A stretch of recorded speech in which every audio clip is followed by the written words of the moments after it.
Class 8th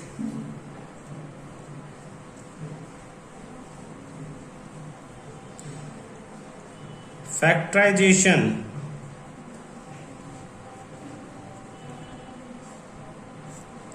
extra questions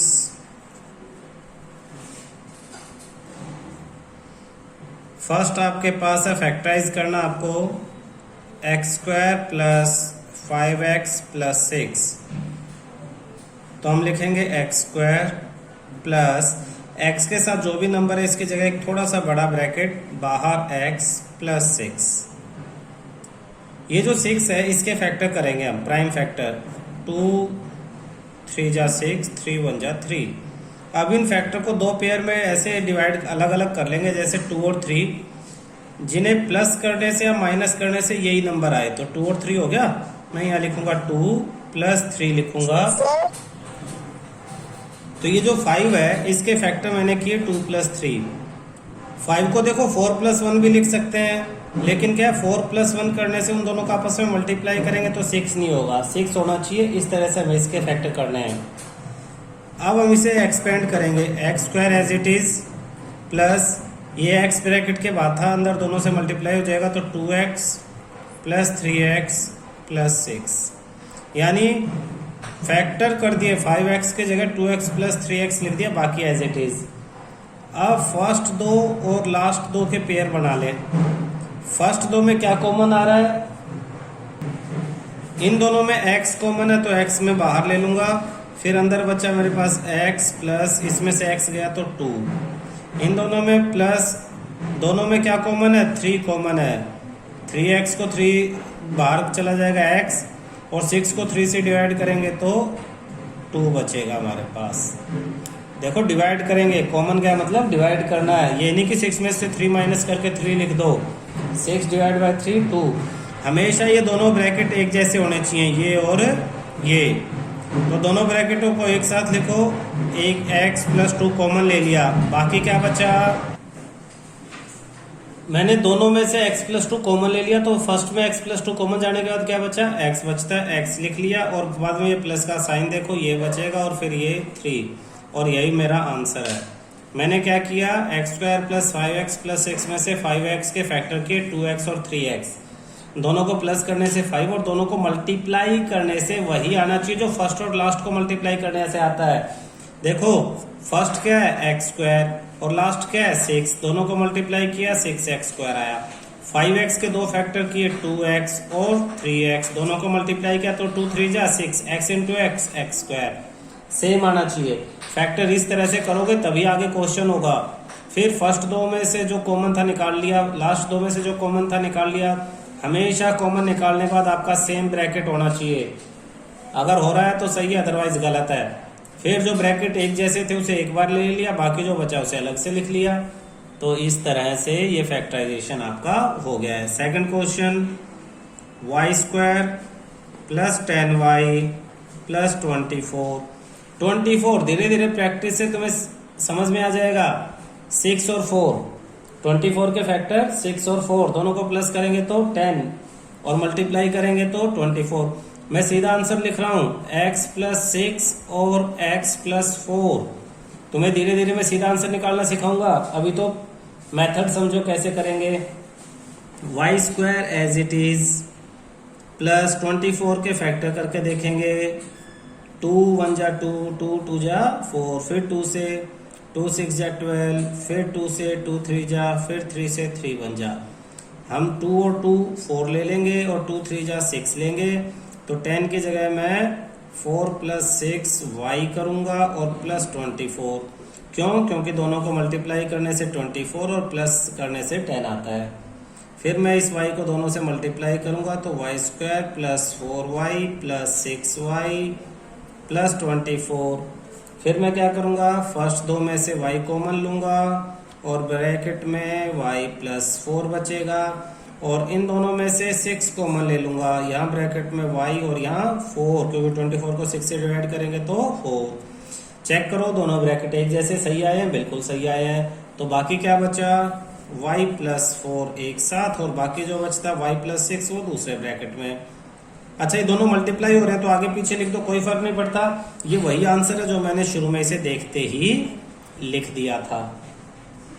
ठीक है, next third question, third part करते हैं इसी का। थर्ड पार्ट आपको दिया इन्होंने x² + 12z + 27, x² + 12z + 27। इसका सीधा आंसर हो जाएगा x + 9 और x + 3। सीधा आंसर। करेंगे कैसे? 27 के फैक्टर करो, 3 9 जा, फिर 3 जा और फिर 3, तो 3 और 9, 3 और 9, 3 और 9 को प्लस करेंगे तो 12 और मल्टीप्लाई करेंगे तो 27। क्लियर है? तो आप करोगे x² + 12 की जगह 3 + 9 और बाहर z + 27। फिर ओपन कर देंगे हम इसे, z को मल्टीप्लाई कर लेंगे, x² + 3 × z 3z + 9 × z 9z + 27। इन दोनों को, सॉरी x नहीं है भाई, ये z² है, गलती से x² लिख रहे हैं, z²। इन दोनों में से z कॉमन, अंदर बचता z + 3, प्लस इन दोनों में से 9 कॉमन, अंदर बचता है z + 3, z + 3 एक बार, बाकी जो बचा z + 9 वो अलग। आंसर सेम है। क्लियर है? अब मैं बताता हूं कि इस तरह आंसर आता कैसे है। नेक्स्ट देखो, नेक्स्ट फोर्थ क्वेश्चन है आपके पास, p² + 6p + 8। आप देखोगे कि 4 + 2, 4 + 2 क्यों? 4 + 2 6 और 4 2 जा 8, डायरेक्ट समझ में आ जाएगा धीरे धीरे। अब ये जो 4 और 2 दो फैक्टर हुए हैं, अगर p² के साथ कोई नंबर नहीं है, अगर कोई नंबर होगा तो ये फॉर्मूला नहीं लगेगा जो मैं सीधा निकालने के लिए बता रहा हूं। अगर p² अकेला, इसके साथ कुछ भी नहीं है और 6 के दो फैक्टर आपको पता लग गए, तो आपका आंसर सीधा सीधा, यहाँ प्लस का साइन और यहाँ भी प्लस का साइन हो, तीनों में प्लस हो, यहाँ कोई नंबर ना हो, तो p + ये 4 और p + 2, ये आपका सीधा आंसर आ जाएगा। ये 4 और 2 दो फैक्टर आपको पता लग गए थे, सीधा ये आंसर आएगा। तो सीधा आंसर चेक करने का मेथड है, और कहीं MCQ हो तो सीधा आंसर निकालने का तरीका है। करेंगे कैसे? करने का मेथड वही है, p² + 6 की जगह लिखूंगा 4 + 2, बाहर p और फिर 8, p² + 4 × p 4p + 2 × p 2p + 8। 4 + 2 क्यों लिखा? 4 2 जा 8 होता है इसलिए लिखा। 6 की जगह 5 + 1 नहीं लिख सकता था क्योंकि मल्टीप्लाई करने से 8 नहीं आता। 3 + 3 नहीं लिख सकता था, मल्टीप्लाई करने से 8 नहीं आता। तो ये हो जाएगा p², इन दोनों में से p कॉमन तो p + 4, और प्लस में इन दोनों में से 2 कॉमन तो p + 4। अच्छा, p + 4, p + 4 फिर मैंने एक बार लिख लिया, बाकी क्या बचा? p + 2 बचता है, और यही आंसर है। अच्छा, इसी क्वेश्चन का ये मैं फर्स्ट पार्ट मान लेता हूँ, फोर्थ का ही मैं एक सेकंड पार्ट करता हूँ। क्वेश्चन यही रखते हैं। तो हमने क्या किया, देखो इसी क्वेश्चन को चेंज करता हूं मैं, p² + 6p, ऊपर 8 था तो मैं अब यहाँ 8 की जगह 9 ले देता हूं। मैंने क्या कर दिया, ये 8 था क्वेश्चन में, इसकी जगह क्वेश्चन एक और बढ़ा दिया, 9 कर दिया। तो अब मैं कैसे फैक्टर करूंगा, p² + 6 की जगह क्या लिखूंगा ताकि मल्टीप्लाई करने से 9 आए, 3 + 3p प्लस में 9, क्योंकि 3 + 3 6 और 3 3 जा 9, तो p² + 3p + 3p + 9। अच्छा, सीधा अगर इसका आंसर चेक करेंगे तो इसका आंसर क्या रहेगा, p + 3 और p + 3, दो फैक्टर है ना हमारे 3 और 3, तो p + 3 p + 3 चेक करते हैं। इन दोनों में से p कॉमन, p + 3, फिर 3 कॉमन, p + 9 को 3 से डिवाइड करेंगे, 3 बचेगा, तो ब्रैकेट एक बार, बाकी जो बचा ब्रैकेट के अलावा वो अलग। तो सेम आंसर जो हमने सोचा था अभी। अब इसी का फोर्थ का एक और सी पार्ट करते हैं, क्वेश्चन फोर्थ का थर्ड पार्ट एक और कर लेते हैं। अब की बार फिर p² + 6p रखेंगे, लेकिन यहाँ पहले 8 था 9 था, मैं यहाँ पे ले लेता हूँ 5। क्वेश्चन ऐसे हो तो जो बच्चे याद करेंगे कि 6 की जगह 4+2 करना है तो वो यहाँ गलत कर देंगे, यहाँ भी गलत कर देंगे। तो याद नहीं करना, आपको समझना है कि करना क्या है। p² प्लस 5, तो 6 के ऐसे दो फैक्टर जिन्हें मल्टीप्लाई करने से 5 आए। 5 प्लस 1 p प्लस में 5, 5 प्लस 1 6, और 5 इंटू 1 5। क्लियर है।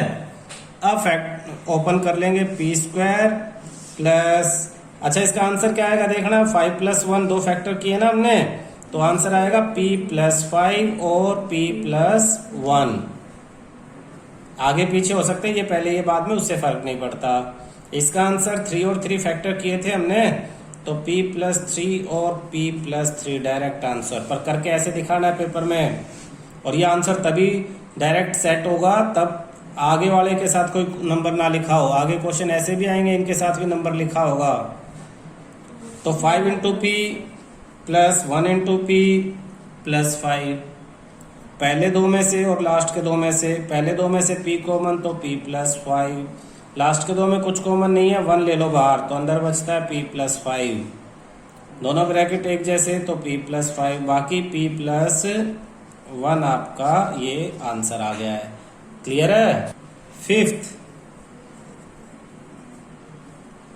x² plus 15x plus 56। 56 के फैक्टर करके देख लो। वैसे तो होशियार बच्चे जिन्हें टेबल अच्छी तरह से याद हो डायरेक्ट बता देंगे। 8 इंटू 7 56, और 8 प्लस में 7 इक्वल टू 15। हमें प्लस करने से ये नंबर, मल्टीप्लाई करने से ये नंबर चाहिए है। अगर ये डायरेक्ट आ जाता है आपको तो वेल एंड गुड, बहुत बढ़िया, आप बड़े हो गए हो। और अगर डायरेक्ट नहीं आ रहा है आपको तो आप 56 के फैक्टर करोगे ऐसे, 2 से प्राइम फैक्टराइजेशन करोगे हमेशा। 2 2 जा 4, 2 8 जा 16, 2 1 जा 2, 2 4 जा 8, 2 7 जा 7 1 जा। अब आप देखो अलग अलग पेयर बना के देखो। पहले 2 को अलग रख लो, 2 के अलावा जो ये बाकी 3 है, 2 इंटू 2 इंटू 7, इन्हें अलग रख लो। तो 2 एंड 2 2 जा 4 और 7 4 जा 28। ये देखो इन दोनों को प्लस करने से तो 30 होता। अगर यहाँ 15x की जगह 30 लिखा होता तो हम ये करते। सोचो ये क्वेश्चन ऐसे ना होता, ये क्वेश्चन होता आपके पास x² प्लस 30x प्लस 56। तो मैं इसमें x² प्लस 30x की जगह 2x और 28x ले लेता, 2x प्लस 28x प्लस 56। तो इन दोनों में से x कॉमन तो x प्लस 2, इन दोनों में से 28 कॉमन तो x प्लस 2, दोनों ब्रैकेट एक जैसे, x प्लस 2 और x प्लस 28, ये आपका आंसर हो जाता। लेकिन हमारे पास तो 15 है तो इसकी ज़रूरत नहीं है, ये नहीं होगा। फिर क्या, पहले दो अलग ले लो, 2 2 जा 4 और बाकी दोनों 7 2 जा 14 अलग ले लो। इन्हें प्लस करो, 14 प्लस 4 18। अगर आपका क्वेश्चन ऐसा होता x² प्लस 18x प्लस 56, तो आप 4 और 14 लेते। तो आप करते x² plus 4x plus 14x, क्योंकि 4 प्लस 14 18x प्लस 56। अब इन दोनों में से x कॉमन ले लो फर्स्ट दो में से, और बचा क्या x प्लस 4, प्लस में बाकी दोनों में से 14 कॉमन, अंदर बचता है x प्लस 4, दोनों ब्रैकेट एक जैसे, एक बार लिख लो, बाकी बचा x प्लस 14, ये आपका आंसर हो जाता। लेकिन हमारा तो 4 प्लस 14 18 भी नहीं है, क्वेश्चन में 15 है। फिर पहले 3 को एक साथ ले लो, 2 2 जा 4 2 जा 8 और 7, 8 और 7 प्लस करके देखोगे तो 15 आएगा। तो यहाँ पे ये 8 प्लस 7 आएगा, x² प्लस, अब मैं ब्रैकेट वाली एक को स्टेप को बीच में कट कर रहा हूँ, सीधा सीधा 15x की जगह 8x प्लस 7x लिख रहा हूँ। 8x प्लस 7x, दोनों 15x बनाएंगे, मल्टीप्लाई करते हैं तो 56, क्योंकि हमने इसी के फैक्टर को ब्रेक किया है, प्लस में 56। इन दोनों में से x कॉमन बचता है हमारे पास x प्लस 8, इन दोनों में से 7 कॉमन, अंदर बचता है x प्लस 8, x प्लस 8 एक बार, बाकी बचा x प्लस 7। तो देखो एक ही क्वेश्चन के 3 पार्ट हमने कर लिए, 2, ये फर्स्ट, ये सेकंड और ये थर्ड। ये 3 पार्ट इसलिए करवाए ताकि मैं तुम्हें समझा सकूं कि कब 8x प्लस 7x, कब 2x प्लस 28x और कब 4x प्लस 14x लेना है। लास्ट वाले के फैक्टर करेंगे, फैक्टर करके जो हमारा मिडल वाला है उसकी 2 पेयर में जब डिवाइड होगा वही हम लेंगे। ये नहीं है कि हम 2x प्लस 28x इसमें ले सकते हैं, नहीं ले सकते, मल्टीप्लाई करके देखेंगे, लास्ट वाला आना चाहिए तभी लेंगे। क्लियर है? अब 15 की जगह मैं 10 प्लस 5 भी ले लेता अगर यहाँ 50 होता तो। 3 प्लस 12 ले लेता अगर 3 इंटू 12 36 होता तो। कंडीशन हमारी यही है, इसके जो दोनों फैक्टर होंगे मल्टीप्लाई करके वही आए जो फर्स्ट और लास्ट का मल्टीप्लीकेशन से आते हैं। क्वेश्चन 6 हमारे पास है y square plus 19y plus 60, y square plus 19y plus 60। जिसको टेबल याद है देखते ही ध्यान आएगा, 15 4 जा 60 एंड 15 प्लस 4 19। Condition satisfy. वैसे तो 60 12 इंटू 5 भी 60 होता है, लेकिन मैंने 15 4 जा क्यों कहा? क्योंकि मेरे दिमाग में एक साथ बहुत सारे टेबल आगे थे जिनको सॉल्व करने से 60 आता, मैंने वही पेयर उठाई जिन्हें प्लस करने से 19 आता है। तो ये करने के लिए तुम्हें थोड़ा सा टाइम लगेगा, आपको एकदम से ध्यान नहीं आएगा कि 15 प्लस करें 12 इंटू 5 करें, ठीक है, या 6 इंटू 10 करें 10 6 या 30 इंटू 2 करें। तो क्या करें, ये भी 60 ये भी 60, हमें ये उठाना है, ये वाला पेयर। तो ये प्रैक्टिस से आएगा। अभी क्या करोगे, अभी तो वैसे ही फैक्टर करोगे, 60 है इसके फैक्टर करो 2 3 0 फिर 2 15। अच्छा क्या है कि पूरे फैक्टर करने की भी जरूरत नहीं है, आप सीधे सीधे देखो 2 3 0 2 और 30 देखो, 2 और 30 प्लस करने से 32 आता, हमारे पास 19 है तो हम इसे नहीं लेंगे। फिर अगला फैक्टर करो 15, अब इन दोनों को मल्टीप्लाई करके देख लो, 2 2 जा 4 और ये 15, 2 2 जा 4 और ये 15, तो 4 और 15 यहीं पे हमारा आंसर आ जाता है, 4 प्लस 15 19 हो गया।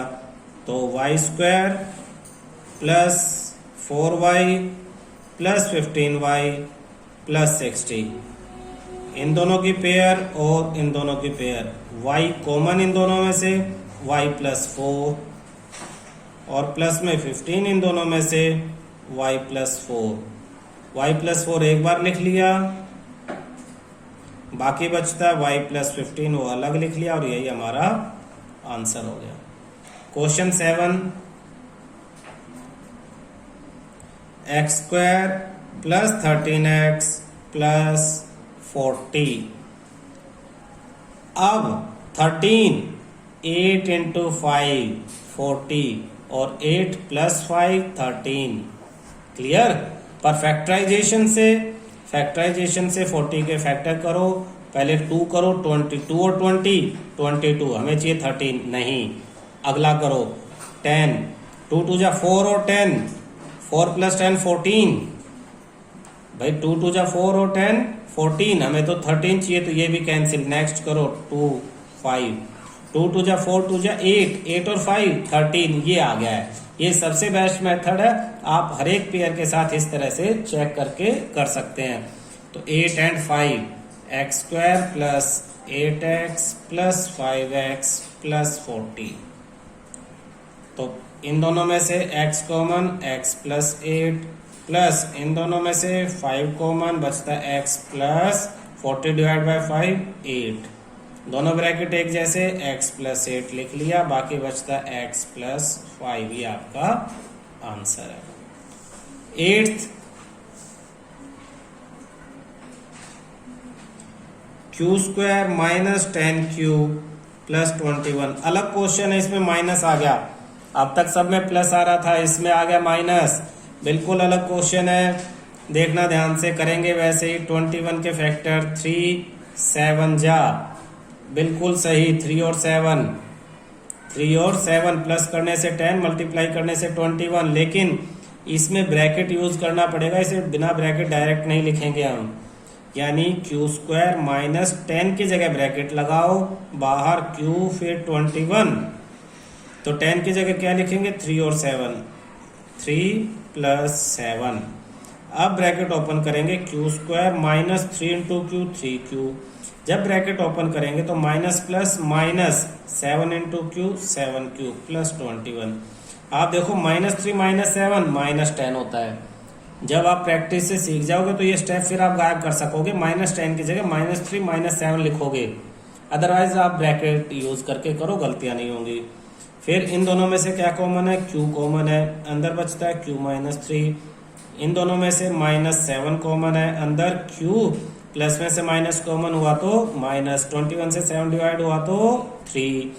दोनों ब्रैकेट एक जैसे, तो क्यू -3 और क्यू -7, ये आपका आंसर है। एक्चुअली -10 के फैक्टर करेंगे, -3 और -7 दोनों को प्लस करने से -10 ही आएगा, और इन दोनों को मल्टीप्लाई करने से फर्स्ट और लास्ट को मल्टीप्लाई +20 आ रहा है ना, तो मल्टीप्लाई करने से 21 ही आएगा। Minus into minus plus, minus plus का बहुत ध्यान रखना है, क्वेश्चंस के साथ साथ मैं सिखाता रहूंगा।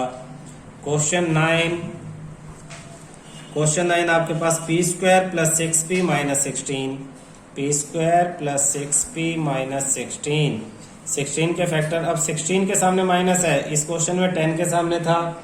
हर एक क्वेश्चन अलग है आपका, तो आप 16 के फैक्टर करो।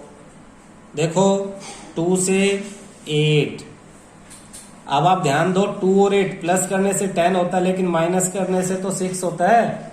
तो आपको क्या करना है, जब फर्स्ट और लास्ट का मल्टीप्लीकेशन माइनस हो, फर्स्ट और लास्ट का मल्टीप्लीकेशन माइनस हो, तो हमें यहाँ प्लस की बजाय अब माइनस करना है। ये बहुत स्पेशल क्वेश्चन है, ध्यान रखना। आप देखो 2 जा 2 4 जा 8, फिर 2 2 जा, फिर 2 1 जा। आपका कोई भी पेयर प्लस करने से 6 नहीं बनेगा। अब लास्ट वाला माइनस है, फर्स्ट और लास्ट को मल्टीप्लाई करोगे तो -16p स्क्वायर आएगा। आपको दो ऐसे फैक्टर लेने हैं जिन्हें मल्टीप्लाई करने से -16p स्क्वायर आए। कैसे करेंगे, p स्क्वायर प्लस 6p की जगह 8 - 2, 8 2 जा 16 और 8 - 2 6, p -16। आपने दो फैक्टर किए, देखो आपने किया p square plus 8p minus 2p और -16। आपने 8p और -2p ये दो फैक्टर किए हैं। आप इन दोनों को मल्टीप्लाई करोगे तो 8 2 जा 16 plus minus p into p square -16p square आ गया। आप इन दोनों को 8p और प्लस करोगे -2p के साथ, तो प्लस माइनस 8p -2p यानी 6p आ गया। तो दो फैक्टर्स को प्लस करने से ये वाली टर्म और मल्टीप्लाई करने से फर्स्ट और लास्ट को मल्टीप्लाई करने से जो आता है वो आना चाहिए, तभी आपका ये क्वेश्चन सही होगा। इन दोनों में से अब क्या कॉमन है, p बचता क्या है आपके पास, p + 8। इन दोनों में क्या कॉमन है, -2। यहाँ क्या बचेगा, p माइनस से माइनस बाहर गया, प्लस 16 से 2 डिवाइड हुआ 8। ब्रैकेट हमेशा सेम आएंगे, एक बार लिख लो p + 8, बाकी बचता p - 2। ये आपका आंसर है। यहां कर लेते हैं 10th पार्ट। x² - 10x + 24, तो ये हो जाएगा x² - 6x - 4 + 24। -6 - 4 minus minus plus sign minus का, तो -10x आ जाएगा। और -6 और -4 को मल्टीप्लाई करोगे तो 6 4 जा 24, माइनस इंटू माइनस प्लस, तो लास्ट में ये प्लस वाला साइन आ जाएगा। तो आपके पास फिर इन दोनों में से क्या कॉमन है, x कॉमन है, बचता है आपके पास x - 6। इन दोनों में से -4 कॉमन है, x प्लस में से माइनस गया तो -24, 4 से डिवाइड हो तो 6, सेम एक बार लिख लो x - 6, बाकी बचा x - 4। ये आपका